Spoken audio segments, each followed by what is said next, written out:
नमस्कार दोस्तों, बहुत बहुत स्वागत है आपका एक बार फिर से इंडिया नाउ में और मैं हूं संदीप पाल।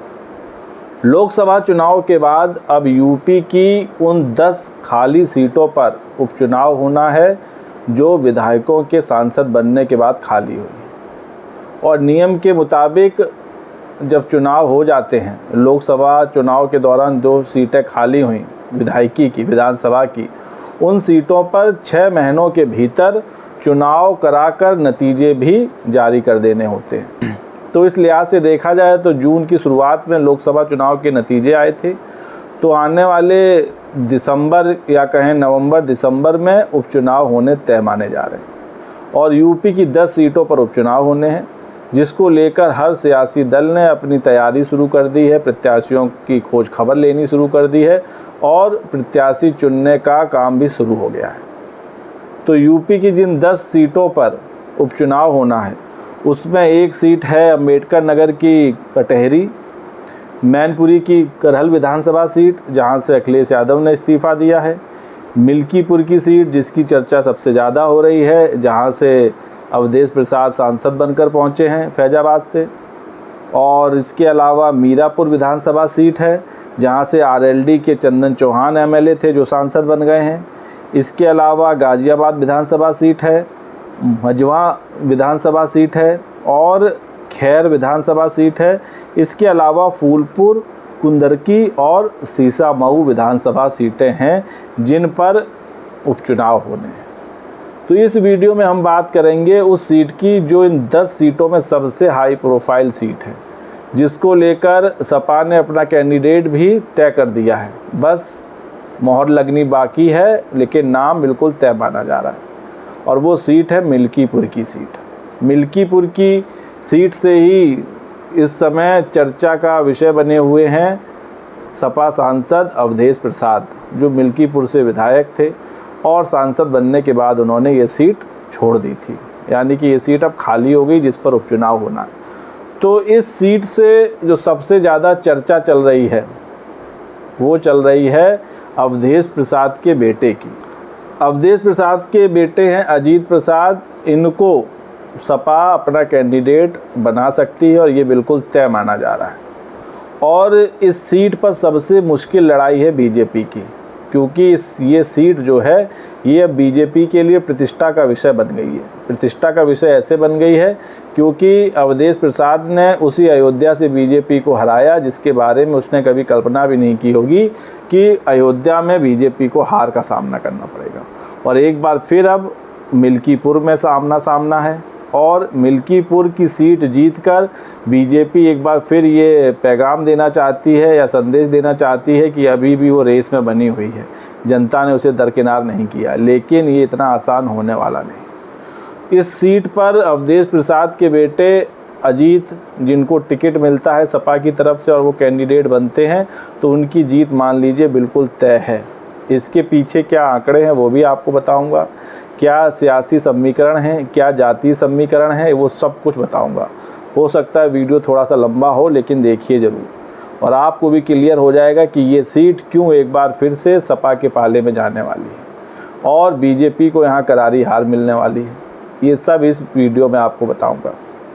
ये जो मिल्कीपुर सीट है, इस पर अवधेश प्रसाद का कब्जा रहा है। 2017 में ज़रूर उनको एक बार हार का सामना करना पड़ा था, लेकिन एक बार फिर 2022 की विधानसभा में उन्होंने कमबैक किया और एक बार फिर से सीट पर कब्जा कर लिया। इससे पहले 2012 में भी वो जीते थे इसी सीट से। तो ये सीट है जो वो अवधेश प्रसाद की सीट मानी जाती है। इसीलिए इस बात की पूरी संभावना है कि उनके बेटे को सपा अपना प्रत्याशी बनाने जा रही है और अगर वो प्रत्याशी बनते हैं तो बीजेपी के लिए ये लड़ाई बहुत मुश्किल हो जाएगी और इसका जीतना कह सकते हैं असंभव हो सकता है, क्योंकि अभी बीजेपी को ऐसा कैंडिडेट मिल नहीं रहा है जो यहाँ अवधेश प्रसाद को टक्कर दे सके। हालांकि इस सीट के लिए उन्होंने कैबिनेट लेवल के मंत्रियों की ड्यूटी लगाई गई है, क्योंकि इस बार बीजेपी ने उपचुनाव में जितनी सीटें हैं 10 सीट, वहाँ अपने कैबिनेट लेवल के मंत्रियों को तैनात किया है, उन पर चुनाव जिताने की जिम्मेदारी डाली गई है। तो अगर बात करें मिल्कीपुर सीट की, तो इससे पहले भी इस सीट पर उपचुनाव हुए हैं और ये तीसरा मौका होगा जब मिल्कीपुर की सीट पर उपचुनाव होने जा रहे हैं। तो जो मिल्कीपुर की विधानसभा सीट है, यहाँ से संसद भवन पहुँचने वाले दो नेता हुए, एक हैं मित्रसेन यादव और दूसरे हैं अवधेश प्रसाद। मिल्कीपुर में पहली बार 1998 में विधानसभा का उपचुनाव हुआ था, तब मित्रसेन यादव सपा के विधायक रहते हुए सांसद बने थे। इसके बाद उपचुनाव सपा के रामचंद्र यादव विधानसभा चुने गए और उन्होंने भाजपा के प्रत्याशी ब्रजभूषण मणि त्रिपाठी को करीब 4000 वोटों के अंतर से हराया था। इसके बाद इस पर दूसरी बार उपचुनाव हुआ था साल 2004 में। तब जो सपा के तत्कालीन विधायक थे आनंद सेन यादव, जो मित्रसेन यादव के बेटे हैं, वो विधानसभा से इस्तीफा देकर बीएसपी में शामिल हो गए थे। इसके बाद उपचुनाव हुए थे तो सपा के रामचंद्र यादव फिर से विधायक बने थे। मतलब इस सीट पर कब्जा ज़्यादातर सपा का ही रहा है और उस बार उन्होंने बसपा प्रत्याशी आनंद सेन यादव को करीब 35,000 वोटों से शिकस्त दी थी। और अब तीसरी बार मिल्कीपुर की सीट पर उपचुनाव होने जा रहा है। तो ये जो उपचुनाव का ट्रेंड है ये सपा के हौसले बढ़ाने वाला है। दोनों बार सपा ने यहाँ जीत का परचम लहराया है, इसलिए ये सपा का गढ़ सा बन गया है। इस सीट से सपा को हराना मतलब बहुत मुश्किल है और यही वजह है कि मिल्कीपुर को लेकर बीजेपी सबसे ज़्यादा चिंतित है। और इस बार मुकाबला और कड़ा इसलिए होने वाला है कि जिन अवधेश प्रसाद ने बीजेपी को अयोध्या में हराया, उन्हीं के बेटे को टिकट मिलने वाला है। तो बेटे को जिताने के लिए अवधेश प्रसाद भी मैदान में उतरेंगे और चुनाव प्रचार करेंगे, अखिलेश यादव भी करेंगे। तो यहाँ बीजेपी की दाल गलती दिख नहीं रही है। इसके अलावा एक और जो सबसे बड़ा फैक्टर है जो जीत को एकदम पुख्ता करता है सपा के लिए, वो है यहाँ का जाति समीकरण। अब इस यहाँ के जाति समीकरण को आप अगर समझेंगे तो आप भी स्पष्ट हो जाएंगे या आप भी समझ जाएंगे क्यों इस सीट पर बीजेपी का जीतना नामुमकिन है। वो आंकड़े भी आपको बताता हूँ। मिल्कीपुर के जाति समीकरण की अगर बात करें तो यहाँ सबसे ज़्यादा 65,000 हैं यादव मतदाता, उसके बाद 60,000 हैं पासी मतदाता जिस कास्ट के अवधेश प्रसाद हैं। ब्राह्मण की भी आबादी ठीक ठाक है, 50,000 है और मुस्लिम आबादी 35,000 है, ठाकुर आबादी 25,000 है और जो गैर पासी दलित हैं वो भी 50,000 हैं। और जो मौर्य है, मौर्य की आबादी 4,000, चौरसिया 15,000 हैं और जो पाल हैं, पाल भी यहाँ पर 8,000 हैं। इसके अलावा वैश्य 12,000 के करीब हैं और 30,000 के करीब अन्य जातियाँ हैं। तो यहाँ का जो समीकरण देखें वो सबसे ज़्यादा सपा के पक्ष में जाता हुआ इसलिए लगता है क्योंकि सपा इन दिनों पीडीए के फॉर्मूले पर चुनाव लड़ रही है। पीडीए ही उसका सबसे बड़ा अस्त्र है। तो पीडीए के मद्देनज़र जो 65,000 मतदाता हैं वो सपा के पक्ष में हैं। पासी जिस समाज के अवधेश प्रसाद हैं वो 60,000 हैं।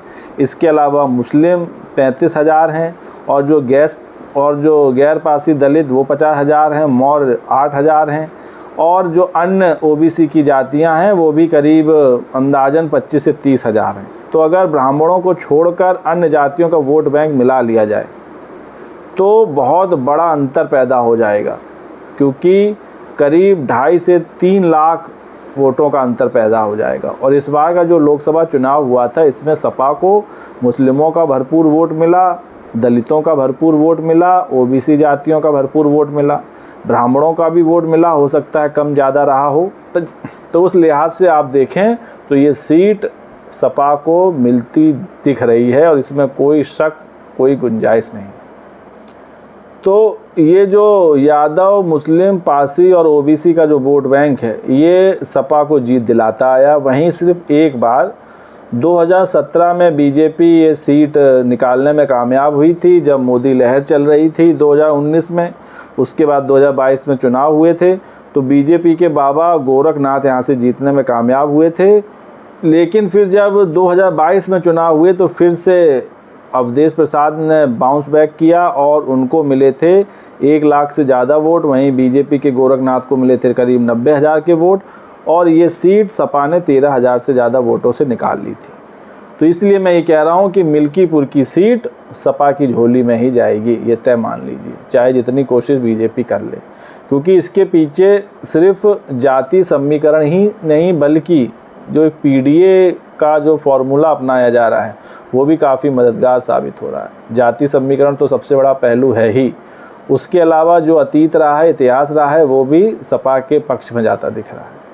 बस इंतज़ार है अब प्रत्याशी के नाम पर मोहर लगने की, जो काफ़ी हद तक अवधेश प्रसाद के बेटे को ही प्रत्याशी सीट से बनाया जाएगा, ये आप तय मान लीजिए। तो दोस्तों, ये था मिल्कीपुर का नतीजा क्या हो सकता है, कौन जीत सकता है, मिल्कीपुर पर क्या संभावनाएं हैं, ये सब इस वीडियो में मैंने आपको बताई। आपको क्या लगता है, आप क्या सोचते हैं, क्या मिल्कीपुर में बीजेपी सपा को टक्कर दे पाएगी? क्या मिल्कीपुर में एक बार फिर से अवधेश प्रसाद की लहर चलेगी? और क्या मिल्कीपुर में सपा इस बार प्रचंड वोटों से जीतने वाली है? अपनी राय कमेंट्स करके बताएं, और वीडियो पसंद आया हो तो चैनल को लाइक, शेयर और सब्सक्राइब करना ना भूलें। तब तक के लिए नमस्कार।